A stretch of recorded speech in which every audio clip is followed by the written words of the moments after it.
Stage fear ఆ విధంగా ఉండింది. ఎంతో కొంత అంటే స్టార్టింగ్ ఏ విధంగా మూవ్ అవ్వాలి పిల్లలతో, ఎట్లా చెప్తే బాగుంటుంది, మన సార్ వాళ్ళు చెప్పడం వల్ల ఆ ధైర్యము ఆ విధానం అనేది తెలిసింది.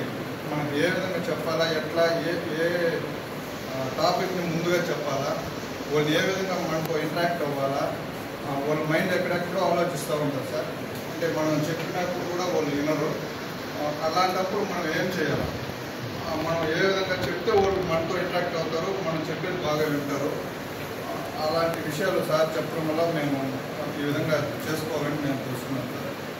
Thank you sir. 3 days మీద సార్ మేము 3 days నుంచి ట్రైనింగ్ తీసుకుంటున్నాము. మేము ఆల్రెడీ ప్రైవేట్ స్కూళ్ళలో వర్క్స్ చేసిన ఇక్కడికి వచ్చాక చాలా విషయాలు మేము నేర్చుకున్నాము. అంటే ఈ టీచింగ్ అంటే ఎట్లుంటుంది, మేము హ్యాండ్ బుక్స్ ఇవ్వడం వల్ల ఒక లెసన్ ప్లాన్ అంటే ఎట్లుంటుంది, పిల్లవాళ్ళతో మనం ఎలా ఇది అవ్వాలా, అండ్ సిసిఈ ప్యాటర్న్లో మేము ఏ విధంగా టీచ్ చేయాలా, అండ్ టాయ్ బేస్డ్ టీచింగ్ అనేది ఎలా ఉంటుంది, అండ్ మొబైల్ టీచింగ్ మనము టెక్నాలజీ ఉపయోగించి ఏ విధంగా ఇది చేయాలా, ఇవన్నీ కూడా మేము ఇక్కడ నేర్చుకున్నాం సార్. ఇయర్ ప్లాన్, లెసన్ ప్లాన్లు ఎలా ఉంటాయి, మనం ఏ విధంగా వెళ్తే పిల్లల్ని మనము వాళ్ళు మన దారిలోకి వస్తారు, ఇలాంటివన్నీ కూడా మేము నేర్చుకున్నాం సార్. ఇంకా ఒకవేళ పిల్లలు మన దారికి రావాలంటే ఇంకా మనం ఎలా వెళ్ళాలి అంటే బీద పిల్లలు ఉంటారు కాబట్టి మనం వాళ్ళకి తగ్గట్టు టీచింగ్ చేసి వాళ్ళని వాళ్ళకి ఇవ్వాలని చెప్పి ఇలా చాలా నేర్చుకున్నాం సార్. మేము ఇంకా ఫస్ట్ డే మేము వచ్చినప్పుడు మేము